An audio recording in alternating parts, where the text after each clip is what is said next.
This game doesn't exist. Very cryptic. I can't believe that this has happened already. It is sad is what it is, because it's only been a month since I made a video saying that I knew that these indie titles were going to be viewed as a threat by the rest of the industry, because they expose, their success exposes that you don't need 300 to 1,000 developers to be able to make a great game. No, in most cases, these guys have way too many cooks in the kitchen. They're spending way too much money, and all they're doing is delivering slop in return. And with a slew of indie... Yeah, we all kind of knew that. We all knew that AAA is bloated and useless, past its prime, and now it has to be replaced. And when anything needs to be replaced, it's gonna scream and kick and do whatever it can to stay on top. But it's not gonna stay on top. It's gonna be replaced. And the AAA gaming industry is begging for that to happen at this point.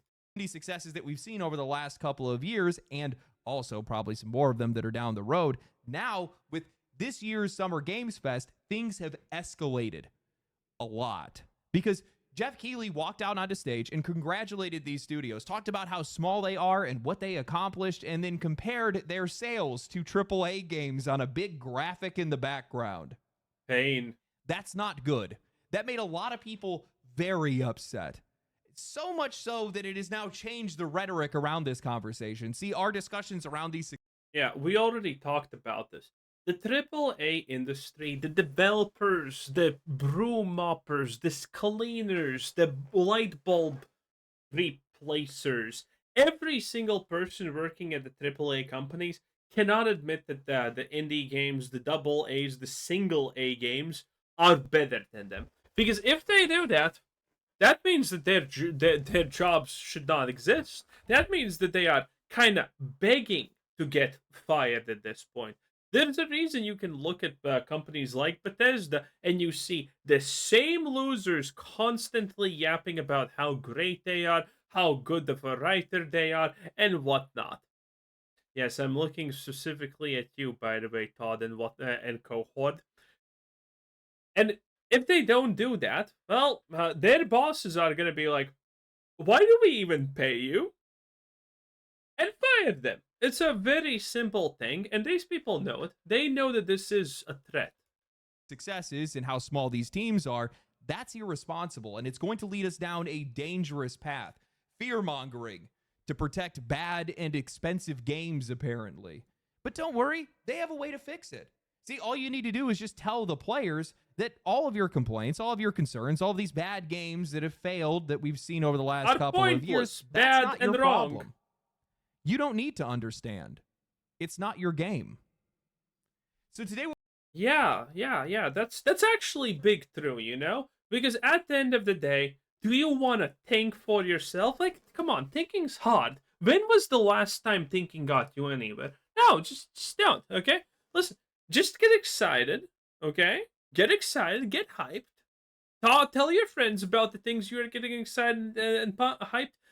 Buy product and get hyped for next product. That is the way you should live your life, my dear consumer friend. What we're going to do is we're going to discuss this dangerous... Unironically, there were like 5 people from the Gen Z era listening to that 30 seconds of past me, and they were like, I resonate with these sentences. Sad. Like, no, seriously, we have a generational problem, okay? We're sitting here complaining about this, you know, me and the other 30-year-old boomers. But the reality is, you know, some 15-year-old Gen Z or whatever they're called nowadays, it's gonna be like, I'm such a 90s kid, while literally buying every single new brand of anything with a brand that ever comes out with a brand. It's pathetic. That is the real problem. We have a generation, multiple generations, in fact, of pure consumers. Consumerism is exploding, not because we're buying this shit. We have back catalogs full of games that we need to play and can play, okay? But the new generations are those consumers. They're buying everything. They are the consumer filth. Path that we're headed down right now because of all of these indie successes, and how apparently You need to stop worrying about things that don't concern you. Just because you bought the car doesn't mean you need to understand how it works. That's a quote. But before that, a word from today's sponsor. If you guys have been following this channel, you guys know that I've been working out every single week since the start of this.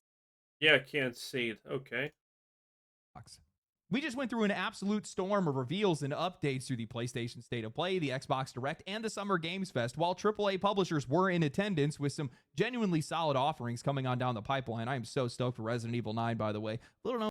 Okay. Resident Evil 9, that's fine. But Clockwork Revelations looks like the biggest junk pile of slop I have seen.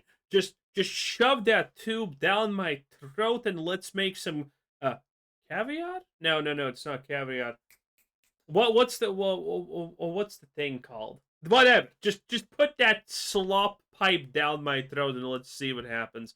That's what Clockwork Revolution is. It has revolution in the name. In fact, that's actually one of my most favorite game series of all time. But one of the things that really should have stood out to a lot of people is how many more indie and AA games were shown, and in some cases garnered more attention. In fact, in Jeff Keighley's intro into the Summer Games Fest, he painted the picture of a thriving, democratized industry, highlighting games like Repo and Schedule 1 as breakout indie successes made by tiny teams, yet standing next to major AAA releases like the Oblivion Remaster and Monster Hunter Wilds in sales. Dude, we have talked about Inzoi. Also, Civilization 7 is a bunch of, it's trash. He also celebrated Clair Obscur as a masterpiece developed by under 30 developers who broke away from big publishers. He framed it as, well, actually, it's above 30 developers. It's 33 developers, but okay. As proof of some of today's most innovative projects coming from outside of the traditional system thanks to tools like Unreal and digital distribution. Now, to any normal person that was watching this show, this was just heartfelt appreciation, a tribute to the indie scene and what they've been able to accomplish. It's showing just how accessible and, more importantly, how possible it is to find success in the games industry regardless of your team size. However, to a few in AAA as well as in the media, Keighley's appreciation and his choice of words were seen as dangerous. In an article written by Lincoln Carpenter, a PC gamer titled "No Jeff Keighley, Clair Obscur Expedition 33 was not made by under 30 developers, and devs say repeating the myth is a dangerous path. SGF's fascination with small staff sizes discredits the entire..." Wait. This has to be PC Gamer, right? I missed what he said, but this article looks like the typical PC Gamer. Path of Exile is so much worse than Diablo 4. It's not even close. Boys, listen, believe me. Okay, true. Integral work of external contractors and contributors. Lincoln writes, while opening last night's Summer Games Fest showcase, host and Game Awards founder Jeff Keighley noted how 2025 had been marked by the surprise successes of smaller game projects, alongside indie creations that stand side by side with heavyweights. Keighley shouted out Clair Obscur Expedition 33 from Sandfall Interactive, which he called a monumental achievement made by a team of under 30 developers. Given Clair Obscur's critical reception and its millions in sales, it's compelling to think that fewer than 36 people could produce such a success. That under 30 developers figure has been circulated in conversation and in coverage. It's a claim that we quoted from the game's creator. By the way, if you're wondering, Jeff Keighley is not your friend. Jeff Keighley is just literally a hack who's doing the Game Awards because he saw the writing on the wall for garbage like the Oscars and whatnot. The Game Awards is actually the most viewed event in America. It actually surpasses the Super Bowl. But the Super Bowl is gay, so, that does make a lot of sense. Creative director in our own press release reporting, it's an inspiring idea. What now, it's America? Also factually incorrect. They go on to say that while Sandfall's core team is indeed around 30 developers, less than half of the game's total credits belong to them. The rest are attributed to external contractors, animation teams, QA teams, porting studios, localization staff, audio producers, playtesters, and more, whose contributions were essential to the game's overall success. They then write, acknowledging those contributions detracts nothing from Clair Obscur's achievement. It is by an overwhelming majority of accounts a good-ass video game, and Sandfall's core team should be celebrated for that, but misrepresenting the scale of its production intentionally or otherwise draws an implicit distinction between what does and doesn't qualify as real game development.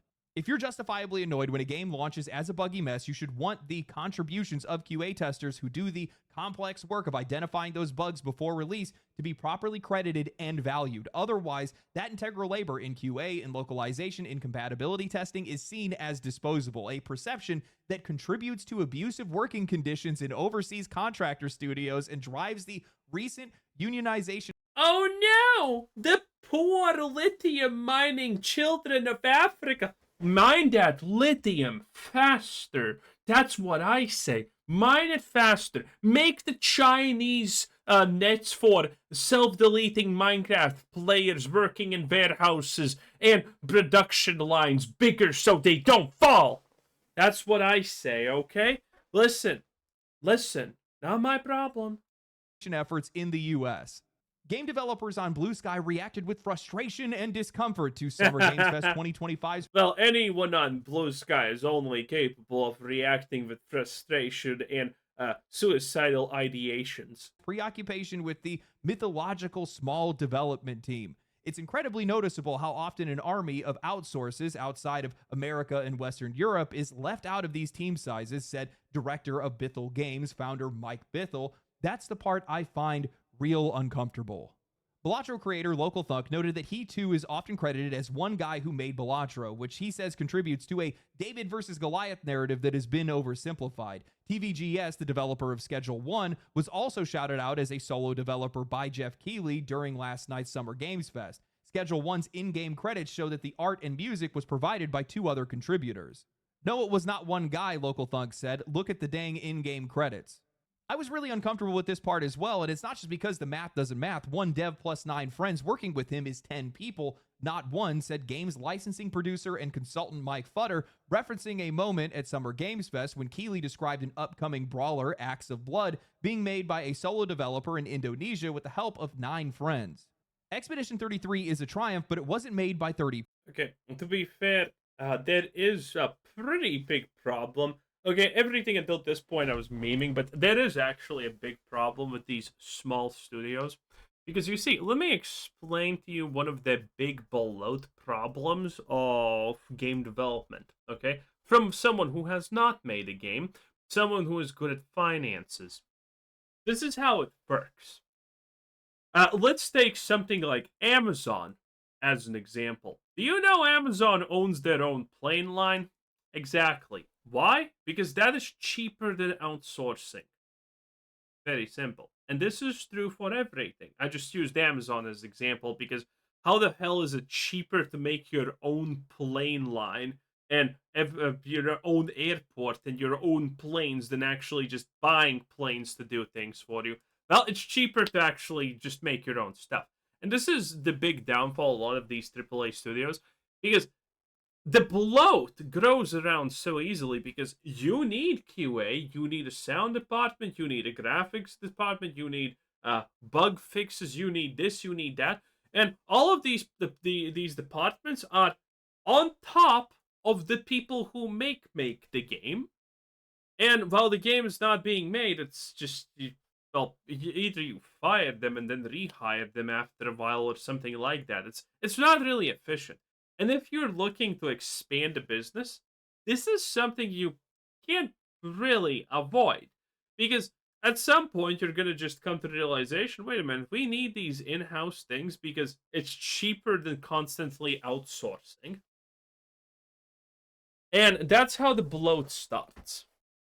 And that's how the bloat always happens. People, contractors provided vital labor. This is a dangerous path that we're walking, Futter said. It's not hard to imagine in which ways repeating the myth of Clair Obscure's team size could contribute to worse conditions for games and for the people developing them. If publishers and investors are convinced that games like Expedition 33 were made with only 30 developers, they will be less inclined to support the necessary staff and production budgets that development projects require, regardless of whether it's true. Good. Though that end was complete fake BS. Paid shillery, if you honestly ask me, because I mean the budgets are bloated, the budgets are too high. That's just reality. And one of the big things about this reality is because we just expect people with no talent to work on these things. Bethesda has no one with talent. Diablo 4 has, well, Blizzard in general has no one with talent working for them left. There's just no talent in these companies. That's why you need one talented person is easily worth more than 20 people if it could require some kind of thinking. Easily worth more than 20 people. Now, but if it's just mundane click button, add this, drag that, then one person with talent is probably not going to be as good as 20 people. But these companies have no people with talent left. That's why they are forced to oversaturate their workforce with numbers, not talent, but numbers, just to try to level it out, and that's more expensive because the reality is one person with talent who is not in a high position is, well, 20 times less expensive than 20 other non-talented people. Fucking good. I hope that they're paying attention to this. Also, take notice of the guy in the retweet. It feels kind of fucked up, not because they're often misrepresenting the real size of these teams, but because I think it plays directly into a newish flavor of dev hate. Celebrating indie successes is a new kind of hate for game developers. What are you guys on? Game developers on Blue Sky reacted with frustration and discomfort. Oh, wow, what a shocker. We've never seen that before. Industry folks taking issue because players are excited that something doesn't involve 1,000 developers and $1 billion budget. These guys weren't upset because anybody lied. They were upset because for a moment, the spotlight moved away from these massive teams and onto these smaller, more focused ones. And if that message spreads, that's a real problem. If investors start seeing these leaner projects as the future, it threatens the entire foundation that these guys have built their careers on. Sucks to be you. Can we not pretend like players are idiots? Nobody thinks that these games are made in total isolation. We know that these teams use external help. QA, localizers, voice actors, publishing support. What makes this conversation so dishonest is the implication that acknowledging a small team's success somehow erases those people. It doesn't. It just draws a clear line between core development and support. That distinction matters because the core team is where the game is defined. They are the ones making the system, setting the tone, deciding what the experience even is. Everyone else, while valuable, steps in to help polish and execute on that vision. They are not the spoilers slightly, to be honest here, but okay. ones driving it. It's not disrespectful to say that. It's just recognizing the difference between creative ownership and contracted labor. Maybe you don't need a staff of 300 people and a budget of $200 million to make something great. No Maybe way. less does actually mean better. And if that catches on, that is a problem because for people whose value is tied to these studios' scale, not impact, they're going to start losing relevance. That's what really bothers these guys. Not that players are confused, but that players are waking. That makes me happy. The reality, the biggest problem AAA gaming has, in my opinion, is just not even, well, it is bloat, but it's the fact that it's just non-talented people in the design roles and whatnot. Okay, people complain about the topping companies, and that's true. It is an issue in a lot of cases, but in a lot of cases, almost all cases, though, in these companies at least, the AAA slop fiestas, the people at the bottom are trash. They're the woke devs. They're the political pundit wannabes. They're the losers. They're the failed politicians. They're the people who think they're better than you. And they are the people who think that their life should be so much better than what they are currently. So they're not even gonna try and make anything good. Okay? And these companies are full with those people. And I say fire them all. I hate them. I want them on unemployment, or better yet, remove their unemployment. Up to just how unnecessary all of this excess is because we are the ones that are paying for it. Prices are going up, monetization's getting worse, and it's not a mystery. These publishers cannot sustain their own bloat, their own size. So they have to shift the costs onto us. It is not sustainable. It's not ethical. And no amount of carefully worded articles is going to change that. So when these guys lash out, it's not really about protecting labor. It's about protecting their place within the system, because credit to them isn't just recognition. It's job security. It's relevance. And they know if they were credited based solely on their creative contribution, not headcount or job title, a lot of them would vanish from this conversation entirely. Oh, LD, how could you say something like that? Well, I mean, this entire article wants to talk about the credit of a success. All of these people deserve credit. If that's what this was really all about, how important their efforts are, then why isn't accountability in this conversation? Oh, Okay, well, that's actually a point I didn't expect, but it's true. The thing I was just talking about is expenses, but if you want to make a good game, like those people shouldn't have any say. It should be the main people behind the thing that was made. That's how it should be, okay? Clair Obscure was a vision by a handful of people, effectively. That's it. Everything else was supporting that vision. There was no actual other input in that vision outside of the main one. That's it. That was, and it's so simple. That's what made it good. Oh, that's right, because none of these people would ever have to face it. Only the core creatives would. So I guess they're only important when the game succeeds, not when it fails.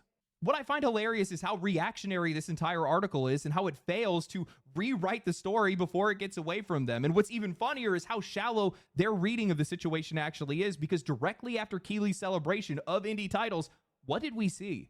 Mortal Shell 2, a sequel from a studio that grew off of the back of a lean first project from 4 developers up to 30. Then we saw Munfish, Atomic Heart developers, who scaled up from their first success and are now building not one, but 2 massive projects. So if this small team model is so Oh, Atomic Heart was a success, right? Atomic Heart 2 is also coming out, but I don't know. Well, they do have the hot Android women, so I guess that's a win. dangerous, why does it keep resulting in cheaper games and more jobs, not fewer? They say that promoting the myth of a 30-person development team might lead to investors cutting budgets. That's not a warning, that's a threat. That's the slippery slope fallacy in full effect. If you keep saying that these games are made by smaller teams, then the industry will collapse. No, what will actually happen is these publishers will stop wasting their money hiring for roles that they don't need. They'll stop inflating their headcounts to justify their inflated budgets, and that shift will create more work for external contractors, more projects, and more financial flexibility for people pretty much across the board. This is the part that the industry doesn't want to admit. Smaller teams don't just produce better games, they produce more games faster, cleaner, and cheaper. With cleaner creative direction, keeping the studio lean like Sandfall did means that the vision isn't being filtered through 40 layers of producers and marketing executives. That's why Expedition 33 resonated, because it was God, it's such a stupid thing that marketing executives even have a say what happens in the game. focused. But instead of confronting that, Again, marketing, if you do not know me, is the biggest joke in business, in my opinion. It serves no purpose. Most of the time, you can't even track how good it is. It's just so bad. they would rather guilt trip you. They say that if you support this narrative, if you continue to perpetuate it, then you are complicit in abuse, that you're encouraging exploitation just by getting excited over a well-made Based, they actually have a point because I definitely am. indie title. That's an appeal to guilt, and it's pathetic. When I hear people want to push back on this so-called small team fallacy, I know exactly what this is. It's self-preservation. Anyone can see it. It's because these small teams have basically exposed a truth that people are not comfortable with, which is that there is a difference between skill and talent. There's a difference between skilled labor, skilled game developers, and talented creatives that know how to actually make something that people want to play. Big studios can't touch that. They can't replicate it because their core creatives, their most talented people, in a lot of cases, are buried under layers of scale. Or they're just pushed out of the system entirely, which then they go on to make their own studio. No, they don't exist. Listen, a talented person is always going to be noticed in some way, shape, or form or fashion. You cannot be talented and be completely ignored. And these are some of the games that these guys are making. Smaller teams succeed specifically because the fact they're not mixing all of these people. You have to keep in mind that even though some of these guys might not be working right next to one another, just being in the same building in some cases will cause a lot of bleed over because people want to be more involved. People want to get promotions. People want to put their thumbprint on whatever that game is going to be. Smaller teams succeed because the vision isn't polluted. They get to protect it. The creative direction of the game is isolated from the supporting labor. That's not a Okay, boys, listen. The vision of Path of Exile 2 is a vision, and it will vision on vision forward, okay? It's a vision. slight, by the way. That's just reality. That's just structure. That's management, proper management. And it's why these indie games feel far more cohesive, and in a lot of cases, why these AAA games feel like they're completely lost before they even launch. The more this indie thing works, the more it starts to threaten AAA, because these massive studios have tied their value to scale. And what I mean by that is that we are not paying for quality anymore. We are paying for their budgets. That's a problem. So anytime that these games, anytime that players start asking the right questions about budget, about scale, about the developers that they're hiring, well, it puts the entire system under a microscope, and they can't handle that. They really can't, because they don't even know how to, they don't even know what to do about it. That's why we're seeing the media right now standing up to tell us to stay in our lane when it comes to some of this stuff. You just Everyone who is afraid of competition is always saying that stay in your lane. No, no, no, no, no. Don't come here. don't understand it. Classics. There's too many misconceptions, as if we're the ones that aren't paying for all of this. You know, instead of confronting these issues, they just pivot to fear. And I think that that's just so pathetic. It's so pathetic. They call it a dangerous narrative. It's not a dangerous narrative. They act like praising small teams is going to somehow destroy people's careers, which is not going to happen. I mean, it probably will in some cases. Again, I mean, it definitely will. Again, we're going back to that difference. And that's a good thing. Never, don't get it twisted. Between talent and skill. But now they're looking in another direction. They're saying that the reason why you're upset isn't because these games are bad. It's because, well, you're ignorant to how they're made. Now, before writing for this video, I actually came across something that kind of supports this entire narrative. And that article, while probably not written with bad intentions, highlights one of the biggest problems with modern games journalism and developer outreach. They completely ignore the player's perspective and they downplay frustration. And in doing so, they end up gaslighting themselves, the developers, and the audience into believing that if we just understood how hard game development is, then we would stop asking questions. We would stop complaining about some of these things. Yeah, man, it's the classic. It's the classic retort of, oh, well, do you think you know how to do this better than me? You're not a chef. You don't actually know what this is all about. So eat the piece of shit and don't complain because you're not a chef. I don't need to be a chef to know that shit is not going to taste good. Things that we just apparently don't understand, that if we just saw the complexity, then maybe we would have some empathy. In an article written by Austin Wood of Games Radar titled, "We Cough Up a Chunk of Our Soul," 32 game devs, from Dune's John Romero to Helldivers 2 and Palworld leads, explain what people get wrong about games. They write, games put in a lot of effort into teaching you how they work, but just enough to get you comfortable in the driver's seat. This is the gas, your brake, your clutch. Here's what you need to operate this thing. But under the hood, the belts and tanks and pumps and the very appropriate engine, you don't need to worry about those. It's not even your car. Nobody expects players to have developer level knowledge about games, but because games don't dwell on this stuff, because as a player, you only get a driver's view, and because most studios rarely explain these elements, shout out to the blogs, threads, and GDC talks that do, there are a lot of misconceptions about how games are made. As a result, a lot of people who love games set themselves up for disappointment or frustration with skewed expectations or assumptions. I thought it'd be interesting to unpack some of those misconceptions since I don't have dev level knowledge either. I approached this the only way that I know how. I asked over 40 developers from around the world, most of them quoted in this story, some inspiring separate stories, one simple but big question. What is something that you would like to clear up that people, especially players, misunderstand about how games are made? What follows in this article is a broad collection of developer quotes, over 40 in total, meant to pull back the curtain on how games are made and why so many players, in their view, get it wrong. The responses range from anywhere from thoughtful to defensive, but the reoccurring theme is clear. Oh god, we're consumers. Listen, even if making games is the hardest thing in the world, I don't care. I'm a consumer. I don't need to give criticism. I don't need to give a furthermore constructive criticism. I just need to consume, and that's it. I don't care if was it hard, easy, or in between, or whatever. I don't care. It's not my job to care. You either succeed or you don't, okay? That's it. Simple. Game development is chaotic, fragile, deeply emotional, and far more difficult than players give it credit for.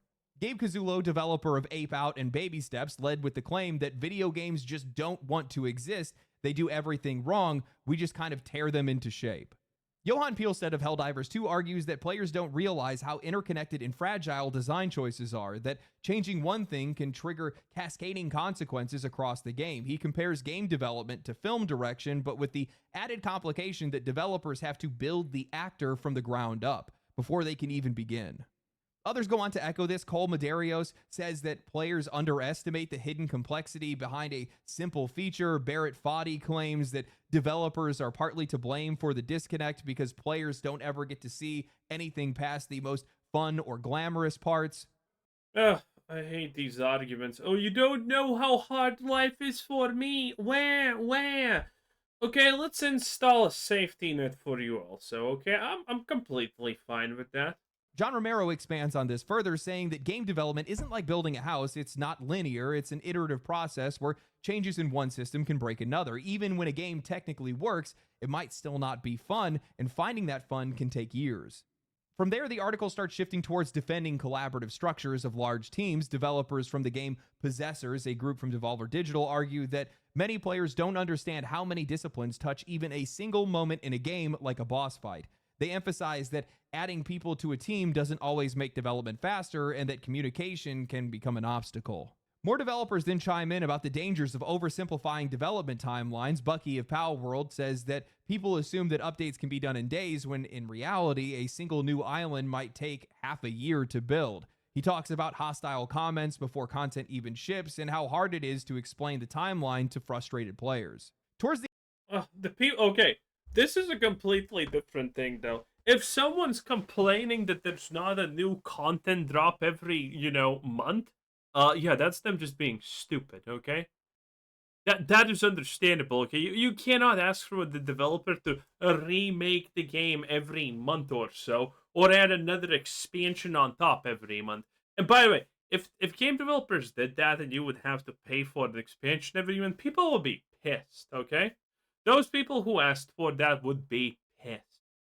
There is just no winning with a lot of this crap.